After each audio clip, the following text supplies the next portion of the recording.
ನೀವು ಇಲ್ಲಿ ಮೂರನೇದು ಏನಪ್ಪಾ ಅಂದ್ರೆ ನೋಡಿರ್ಬೋದು, ಯಾರಿಗೆ ಸರ್ಕಾರಿ ಉದ್ಯೋಗ ಸಿಗುವುದಿಲ್ಲವೋ ಅವರಿಗೆ ಅರ್ಜಿ ಶುಲ್ಕ ವಾಪಸ್ಸು ನೀಡಬೇಕು. ಎಕ್ಸಾಂಪಲ್, ಈ ಒಂದು ಕಾನ್ಸ್ಟೇಬಲ್ ಪೋಸ್ಟಿಗೆ ನಾವು ಅಪ್ಲೈ ಮಾಡಿದಾಗ ಕನಿಷ್ಠ ಒಂದು ಅದಕ್ಕೊಂದು ಫೀಸ್ ಇಕ್ಕಿರ್ತಾರೆ, ಓಕೆನಾ. ಆ ಫೀಸು ಎಕ್ಸಾಂಪಲ್ ಒಬ್ರದ್ದು 100 ರೂಪಾಯಿ ಅನ್ಕೊಳ್ಳಿ. ಒಬ್ರಿಗೆ 100 ರೂಪಾಯಿ ಅಂದ್ರೆ ಈಗ ಒಂದು 100 ಪೋಸ್ಟ್ಗೆ 10,000 ಜನ ಈ ರೀತಿ ನಾವು ಅರ್ಜಿ ಹಾಕಿರ್ತೀವಿ, ಓಕೆನಾ.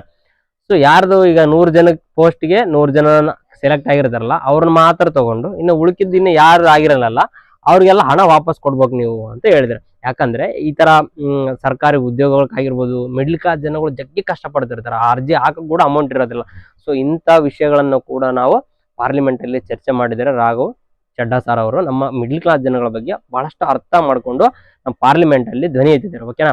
ಸೊ ಇದಕ್ಕೆ ಯಾರು ಇದ್ರ ಬಗ್ಗೆ ವಿರುದ್ಧವಾಗಿ ಯಾರು ಮಾತಾಡಿಲ್ಲ, ಎಲ್ಲದಕ್ಕೂ ಸೈಲೆಂಟ್ ಆಗಿಬಿಡುತ್ತೆ ಪಾರ್ಲಿಮೆಂಟ್. ಯಾಕಂದ್ರೆ ಈ ರೀತಿ ಕೇಳಿದೆ, ಬಡವ್ರ ಪರವಾಗಿ ಕೇಳಿದಾಗ ಯಾರು ವಿರುದ್ಧ ಮಾತಾಡಕ್ ಆಗಲ್ಲ, ಓಕೆನಾ. ಸೊ ನೋಡಿ, ನಾವೇ ಕೂಡ ಈ ರೀತಿ ಊಹೆ ಮಾಡಕ್ ಆಗಿಲ್ಲ, ಸರ್ಕಾರಕ್ಕೆ ಎದುರು ಮಾತಾಡಕ್ ಆಗಿಲ್ಲ ಇಂಥ ಪ್ರಶ್ನೆಗಳನ್ನ. ಸೊ ಅವರು ನಮ್ಮ ಬಡವರ ಪರವಾಗಿ ಎಷ್ಟು ಪಾರ್ಲಿಮೆಂಟ್ ಅಲ್ಲಿ ಚೆನ್ನಾಗಿ ಮಾತಾಡಿದ್ದಾರೆ. ಸೊ ಇವ್ರು ಬಂದ್ಬಿಟ್ಟು ಯಾವ ಪಕ್ಷ, ಅದು ಪಕ್ಷ ಬೇರೆ ಸಪ್ರೇಟ್ ಇರಲಿ, ಫಸ್ಟ್ ನಮ್ಮ ಮಿಡ್ಲ್ ಕ್ಲಾಸ್ ಜನಗಳ ಕಷ್ಟ ಅರ್ಥ ಮಾಡ್ಕೊಂಡು ಮಾತಾಡಿದಾರಲ್ಲ, ಸೊ ಅವರಿಗೆ ಧನ್ಯವಾದಗಳನ್ನ ತಿಳಿಸಕ್ಕೆ ಇಷ್ಟಪಡ್ತೀನಿ, ಓಕೆನಾ. ನಿಮ್ಮೆಲ್ಲವರ ಪರವಾಗಿ ಕೂಡ ಅವರಿಗೆ ಧನ್ಯವಾದಗಳನ್ನ ತಿಳಿಸ್ತೇನೆ. ಇನ್ನೊಂದು ಏನ್ ಹೇಳಿದ್ರಪ್ಪ ಅಂದ್ರೆ, ಇನ್ನು ನಾವು ಏನು ಪ್ರತಿಯೊಂದು ತಿಂಗಳು ರೀಚಾರ್ಜ್ ಮಾಡ್ಕೊಂತೀವಲ್ಲ, ಈ ಪ್ಲಾನಿಂಗ್ ಏನಿದೆಯಲ್ಲ ಅದ್ರ ಬಗ್ಗೆ ಕೂಡ, ಮಾಫಿಯಾ ಬಗ್ಗೆ ಕೂಡ ಒಂದು ಸಂಪೂರ್ಣವಾಗಿ ಹೇಳಿದ್ದಾರೆ ಸಂಸತ್ತಿನಲ್ಲಿ. ಏನಪ್ಪಾ ಅಂದ್ರೆ ನೋಡಿ, ತಿಂಗಳಿರೋದು 30-31 ದಿನ ಇರ್ತಾವೆ, ಬಟ್ ನಮಗೆ ಪ್ಲಾನಿಂಗ್ ಕೊಟ್ಟಿರೋದೇನು 28 ದಿನ ಪ್ಲಾನಿಂಗ್ ಕೊಡ್ತಾರೆ. ಅಂದ್ರೆ 2 ದಿನ, ಅಂದ್ರೆ ನಾವು ವರ್ಷಕ್ಕೆ 12 ತಿಂಗಳು ಮಾಡೋ ರೀಚಾರ್ಜ್ ನ 13 ತಿಂಗಳು ಮಾಡ್ಕೊಳ್ಬೇಕಾಗುತ್ತೆ ಇವ್ರು 28 ದಿನ ಇಟ್ಟಿರೋದ್ರಿಂದ. ಸೊ ಅದೇ ಉದ್ದೇಶಕ್ಕೂ 1 ತಿಂಗಳು ಲಾಭ ಆಗುತ್ತೆ ಅವ್ರಿಗೆ. ಈ ರೀತಿ ಬಡವ್ರ ಮೇಲೆ ದುಡ್ಡನ್ನ ಲೂಟಿ ಹೊಡಿತಾ ಇದ್ದಾರೆ. ಸೊ ಅದೇ ಉದ್ದೇಶಕ್ಕೋಸ್ಕರ ಅವರು ಕೂಡ ಹೇಳಿದ್ದಾರೆ.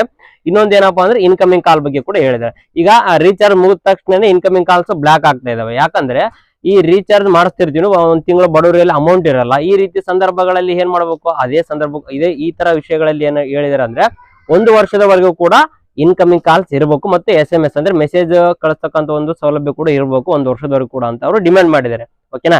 ಇನ್ನೊಂದು ಏನ್ ಹೇಳಿದ್ರಪ್ಪ ಅಂದ್ರೆ, ಡೇಟಾ ವ್ಯರ್ಥ ಅಂದ್ರೆ ನಾವೇನ್ ಇವತ್ತು ಒಂದು ಡೈಲಿ ಪರ್ ಡೇ 1.5 GB ಇರುತ್ತೆ, ನಾವು ಯೂಸ್ ಮಾಡಿರ್ತಕ್ಕಂಥದ್ದು 1 GB ಮಾತ್ರ ಯೂಸ್ ಮಾಡಿರ್ತೀವಿ. ಇನ್ನೊಂದು 500 MB ಏನಿರುತ್ತಲ್ಲ ಅದು ನೆಕ್ಸ್ಟ್ ದಿನಕ್ಕೆ ಕನ್ವರ್ಟ್ ಬರ್ಬೇಕು ನಮ್ಗೆ ಎಣಿಸ್ಕೆ. ಅಂದ್ರೆ ಇವತ್ತು ಏನ್ ಯೂಸ್ ಮಾಡಿಲ್ಲ ಅದು ನೆಕ್ಸ್ಟ್ ಡೇ ನಮಗೆ ಕೂಡ ಬರ್ಬೇಕು ಅನ್ನೋದ್ರ ಉದ್ದೇಶಕ್ಕೋಸ್ಕರ ಅವ್ರು ಏನ್ ಮಾಡಿದ್ರೆ, ಈಗ ನೋಡಿ ಎಕ್ಸಾಂಪಲ್ 1.5 GB ಒಂದೇನ ನೀನು ಎಷ್ಟನ್ನ ಯೂಸ್ ಮಾಡೋ 1.5 GB 1 GB ಯೂಸ್ ಮಾಡಿದ್ರು 500 MB ವ್ಯರ್ಥ ಆಗುತ್ತೆ.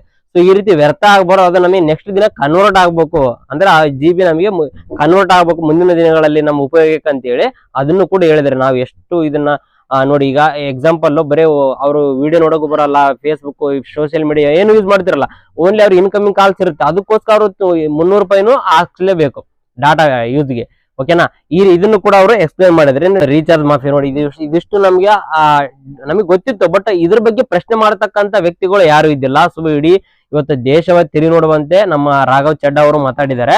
ಸೊ ಯಾಕಂದ್ರೆ ಇವರು ನಮ್ಮ ಕಷ್ಟಗಳನ್ನೆಲ್ಲ ಅರ್ಥಕೊಂಡು ನೋಡಿ, ಈ ರೀತಿ ನಮ್ಮ ರೀಚಾರ್ಜ್ ಪ್ಲಾನಿಂಗ್ ಕೂಡ ನಮಗೆ ಅವ್ರು ಹೇಳಿದ್ಮೇಲೆ ನಮಗೆ ಹೌದಲ್ಲ, ನಾವು 1 ತಿಂಗಳು 12 ತಿಂಗಳು ಮಾಡ್ಕೊಳ್ಳೋದನ್ನ 2 ದಿನ 12 24 ದಿನ ಅಂದ್ರೆ 1 ತಿಂಗಳದ ಎಕ್ಸ್ಟ್ರಾನೇ ಮಾಡ್ಕೊಳ್ತಿದೀವಲ್ಲ ರೀಚಾರ್ಜ್. ಅಂದ್ರೆ ನಮಗ್ ಗೊತ್ತಿಲ್ದೇನೆ ನಮ್ಮ ಹಣವನ್ನ ಲೂಟಿ ಮಾಡ್ತಾ ಇದಾರೆ.